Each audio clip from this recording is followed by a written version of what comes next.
और ब्रह्म विद्या, इंद्रियों से इसे पूर्ण विरक्ति और आत्मा जिनकी शांत नहीं, परम शांत है, कुछ नहीं, यहाँ तक कि रहने के लिए घर नहीं है, झोपड़ी है, झोपड़ी भी सही से बनी नहीं। कुछ दिन पहले आंधी आई थी, तूफान आया तो झोपड़ी के ऊपर का फूस जो था वो सब उड़ गया। तो धूप जो है वो इनके कुटिया में आती है। अब धूप में बैठ के भजन करते, बरसात होती है तो बारिश का पानी भी कुटिया में आता है, अगल बगल का भी आ जाता है, और ठंडक पड़ती है तो भी। लेकिन कभी अभिलाषा भी ऐसी नहीं है कि हमारे पास अच्छा भवन हो। ये तो करुणा है गोविंद की कि मुझे धन नहीं दिया, अगर दिया होता तो ठंड में ठिठुरते हुए भजन करते हुए कहते, अगर धन मिला होता, भवन मिला होता तो शायद गोविंद मैं आपको याद न करता था। ये तो आपकी कृपा है कि जो मुझे ऐसे रखा है। आत्मा जिनकी शांत नहीं, परम शांत है। भूखे रहते हैं तो भी कहते हैं कि वैसे व्रत ना हो पाता, अगर कुछ खाने को होता घर में, चलो इसी बहाने व्रत तो हो रहा है।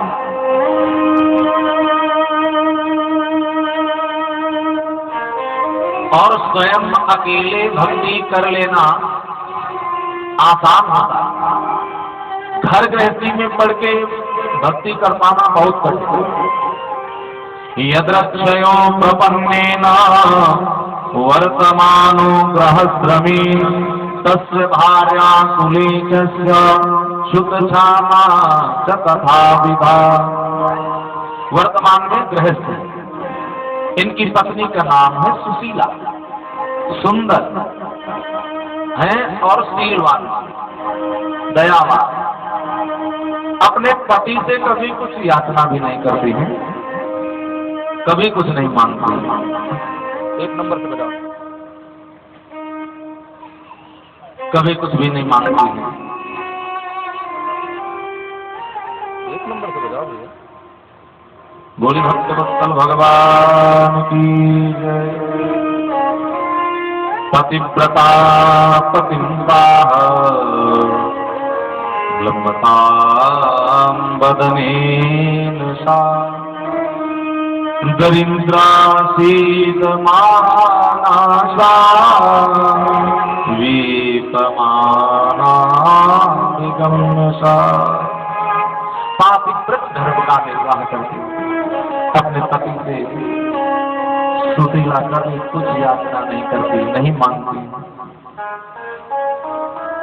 कहती है मुझको ऐसा पति मिला है जो साक्षात देवता है, परमेश्वर, क्या चिंतन करने वाला ऐसा साधु मुझे मिला है। ऐसा साधु तो गृहस्थी में ढूंढ पाना संभव नहीं है। विरक्त साधु तो कोई मिल जाएगा, लेकिन यह साधु मुझे गृहस्थी में पति रूप में प्राप्त हुआ है, तो ये मेरा बहुत बड़ा सौभाग्य है। इसलिए कभी भी अपने पति से कोई याचना करते नहीं, हम तो उसी में खुश है जैसे हमारा पति खुश रहे। पति की खुशी के लिए हमेशा खुश रहते हैं। सुदामा जी करते हैं भगवान की कथा, कथा करने के बाद जो कुछ उन्हें प्रेम से प्राप्त हो जाएगा तो प्राप्त हो जाता है, उसी से घर गृहस्थी चलती है। अब कथा का कार्य ऐसा है, कभी कुछ मिलता है और कभी कुछ नहीं मिलता।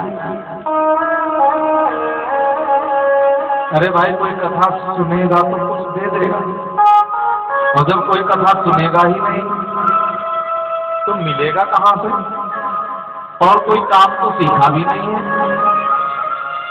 तो सुदामा जी भक्ति करते हैं, भगवान की कथा सुनते हैं, तो भक्त कुछ दे देते हैं, उन्हीं से इनके जीवन का निर्वाह हुआ। एक समय वहां आ गया कि कई दिनों तक कोई कार्य मिला नहीं, तो घर गृहस्थी चले कैसे। सुशीला रोती। जब सुदामा आंसू बहाते, देवी आपको कुछ मिला, चिंता न करो, आप ये तो उनकी जिम्मेदारी है। दूसरे दिन भी कल कुछ नहीं मिला तो तीसरे दिन वापस आ गए। जब खाली तो सुशीला भी रो पड़ी, स्वामी आज तो बच्चे भी भूख प्यास से व्याकुल थे, मैंने समझाया, क्या करें, ये दुख कब तक हम उठाते रहेंगे। रहीमदास जी कहते हैं, रही मन चुप होए बैठिए, अरे देख दिनन के फेर, जवनी के दिन आए हैं, बनत न लगी है देर। सुशीला तुम चिंता न करो, एक ना एक दिन तो उनको कृपा करनी ही करनी पड़ेगी। सुदामा जी दूसरे दिन फिर घर से बाहर गए, भजन करते हुए। इधर सुशीला व्याकुल है, गोविंद आखिर मेरी परीक्षा कब तक होगी। स्वयं भूखे रहना हो तो रह लिया जाए, लेकिन कन्हैया ऐसी गरीबी आपने दी है, ऐसी गरीबी दी है, इस गरीबी के बोझ को ढोते ढोते मैं थक चुकी हूं। बच्चे भूख से तड़पते हुए कहते, माँ मुझे भूख लगी है, और मैं इस दुनिया की ऐसी अभागित माँ हूं कि अपने बच्चे को पेट भरने के लिए कुछ नहीं खिला। बच्चे जिद करते हैं कुछ लेने की, तो माँ पिता उन्हें लाला करके जो चाहते वो दे देते हैं, और मैं ऐसी अभागन माँ हूं कि अपने बच्चों को भोजन नहीं करा पा रही हूं। पति से कैसे कहूं हमने, गोविंद आप ही कुछ करो। एक साधु तब तक द्वार पर आ गया, भिक्षाम दे। आवाज सुनी तो सुशीला द्वार पर पहुंच गई। महात्मा जी ने कहा, देवी कुछ ला के दो, यहाँ अपने खाने के लाले पड़े हैं। महात्मा जी को कैसे कहे कि मेरे पास कुछ नहीं दे सकते, मना नहीं कर रहे हैं। हाथ जोड़ करके कहा, स्वामी हे संत भगवान, मैं कैसे आपको कहूं कि मैं आपको कुछ दे नहीं पाऊंगा। क्यों, क्या बात है, क्यों नहीं दे पाओगे?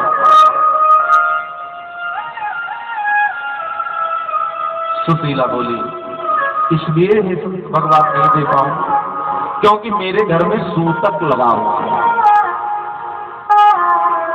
कैसा सूतक? महात्मा, मेरे घर में तो दरिद्रता नाम के बेटे ने जन्म ले लिया है, जो पीछा नहीं छोड़ रहा। किसी के घर में बेटा होता है, खुशी मनाई जाती है, लोग खुशियां मनाते हैं, लोगों में बहुत कुछ बांटते हैं, लेकिन मेरे घर में तो दरिद्र बेटा जन्मा है, सूतक लगा है, कैसे दे? इतना कह के थपक के रोई। संत को दया, संत ने कहा, देवी तुम मत रो, तुम कितनी बड़ी सौभाग्यशाली हो, भक्ति कर रही हो, जानते हो तुम क्या हो? नूनम ब्रह्मन् भगवतः सखा साक्षात् प्रियपति। भगवान श्री कृष्ण के परम मित्र हैं तुम्हारे पति।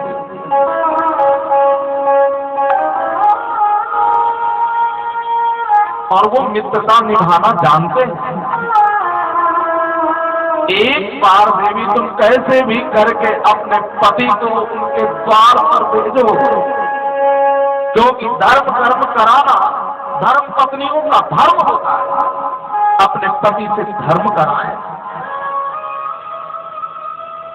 पति कभी विचलित हो तो उनको सांत्वना दे, ये पत्नी का धर्म है। धर्म मार्ग से कभी हट गए तो पति को धर्म के मार्ग पर लेकर के आए। और सच बताऊं आपको, ये दुनिया की देवियां करती भी है। कई बार ऐसा होता है घर गृहस्थी में श्रीमती जी ही कहती हैं कि स्वामी हम चाहते हैं हमारे बच्चे का जन्मदिन है तो थोड़ी पूजा हो जाए, रुद्राभिषेक हो जाए, कथा हो जाए, शादी की सालगिरह है तो भगवान का थोड़ा पूजा करके हवन कर लिया जाए, सुंदरकांड हो जाए। तो पति कहते हैं कि ठीक है, अगर तुम्हारी इच्छा है तो ऐसा कर लिया जाए। धर्म के लिए हमेशा जो प्रेरित करती रहे वही तो धर्म करती है। देवी तुम अपने पति को कैसे भी करके उनको द्वारका नाथ के पास भेजना, और वो जाएंगे ना वहां पे। दरिद्राशीदमाना वीपमाना विगम्यसा, उनके द्वार पर जाएंगे तो सारी दरिद्रता को द्वारकाधीश भर लेंगे। इतने बड़े राजा हैं, अपने परम मित्र को ऐसा उपहार देंगे कि दुनिया जीत जाएगी। महात्मा इतना कह के तो चले गए। अब यहाँ सुदामा जी अपनी कुटिया पे जब वापस आए, चरण में वंदन करके सुशीला ने कहा, मैंने सुना है आपके परम सखा परम दिव्य मित्र द्वारिका के राजा हैं। सुशीला तुम जानती हो ना द्वारिका के मेरे नाथ मुझे कितना प्रेम करते हैं, बहुत दयालु है। ब्राह्मण शरण भगवान सात्वदर्शव, ब्राह्मणों को अपनी शरण में लेते हो। सुशीला ने कहा कि अगर उनके द्वार पर कोई ब्राह्मण जाता है तो ब्राह्मणों को हमेशा वस्त्र आभूषण धन वैभव प्रदान करते हैं। वो मांगे या ना मांगे, बिना मांगे ही दे देते द्वारका भी। तो ऐसा करो आप उनके द्वार पर चले जाओ। सुशीला चला तो जाऊंगा, लेकिन कैसे जाऊं, याद तो हमको बहुत आती, मन करता है जाने का, लेकिन जाएं कैसे। हम तो सोच रहे हैं कुछ अपने पास होगा हमको देने के लिए तो जाएं, और हमारे पास तो कुछ है नहीं देने के लिए। उपहार देने के लिए सुदामा है गरीब जरूर, लेकिन द्वारिकाधीश के यहाँ जाने का विचार बनाते हैं तो उन्हें दूंगा क्या, ऐसी बात कहते। सुशीला कहती, स्वामी आप उसकी चिंता न करो, मैं कुछ मांग करके पड़ोसन से ले आऊंगी और तुम्हें दूंगी। अगर इच्छा है तो इच्छा को मत मारो, चले जाओ आप। सुदामा ने कहा, अगर तुम्हारी इच्छा है देवी तो हमारी तो बहुत प्रबल इच्छा होती ही है, तो मैं चला जाता हूँ। भगवान के दर्शन कम से कम मिलेंगे। और ऐसा कह के सुशीला गई पड़ोसन के घर में, अपना आंचल फैला करके याचना कर रही, देवी मुझे मना मत करना बहन, मैं आज तुम्हारे द्वार पर मांगने आई हूँ, मेरा कुछ सहयोग कर दोगी। तो इतना कह के सुशीला की आंख भर आई। तो पड़ोसन इतनी दयावान है, पड़ोसन कहती है, अरे ब्राह्मणों तुम रोती का है, बोलो तुम्हें क्या चाहिए, जो आज्ञा कर दो हम आपकी सहायता करेंगे। केवल 2 मुट्ठी चावल, 2 मुट्ठी चावल का क्या करोगे? अरे लेना है तो 2-4 किलो, 10 किलो, 20 किलो बोरी भर ले जाओ, और 2 मुट्ठी चावल का क्या करोगी? तो सुशीला कहते हैं, हमारे पतिदेव ना वो द्वारकापुरी को जाने वाले, अपने खातिर नहीं, द्वारका नाथ को भेंट चढ़ाने, और भेंट चढ़ाने के लिए मैं मांगने आई हूँ। मेरा पति ऐसा है, उनसे कुछ कहेंगे नहीं, और 2-2 मुट्ठी 4 घरों से ले लूंगी तो भेंट चढ़ जाएगी मेरी। तो पड़ोसन कहती है, अरे ये तो मेरा सौभाग्य है कि हम उनके द्वार तक नहीं जा सकते, कम से कम हमारे घर का दाना तो उनको भेंट चढ़ जाएगा, तो उनकी कृपा कहीं ना कहीं से मुझे मिल ही जाएगी। पहले जब साधन ज्यादा नहीं थे तो लोग तीर्थ यात्रा पर निकलते थे तो कुछ लोग सहायता कर देते थे, तुम भैया जाना तो हमारे लिए भी थोड़ा याचना कर लेना भगवान को, हमारी तरफ से भी भोग लगा लेना। और आज भी कई भक्त करते हैं ऐसा। श्री सुखदेव जी कहते हैं 4 घरों से मांग करके सुशीला इसलिए ला रही है, मांगती तो एक घर से ही मिल जाता, 4 घरों के चावल एक जगह इकट्ठे किए जाएंगे तो कुछ उसमें टूटे चावल होंगे, कुछ मोटे चावल होंगे, कुछ पतले चावल होंगे, तो भगवान देखेंगे तो जान तो जाएंगे कि सुदामा के घर का अपना एक दाना भी नहीं। मेरे पतिदेव तो कुछ कहेंगे नहीं, उनको हकीकत कैसे पता चलेगी। सुशीला यह सोच रही है कि अगर एक घर से ले जाऊंगी ना तो कृष्ण कृपा, दूसरा भाव है, एक घर से अगर ले जाऊंगी सहयोग तो एक घर पे कृष्ण कृपा होगी, और कृष्ण कृपा तो हमारे ऊपर ही नहीं, हमारे नगर में जो पड़ोसन है सब ये इतनी अच्छी है, इन सबके ऊपर कृष्ण की कृपा बरस जाए, इसलिए 4 घरों से चावल इकट्ठे कर रहे हैं।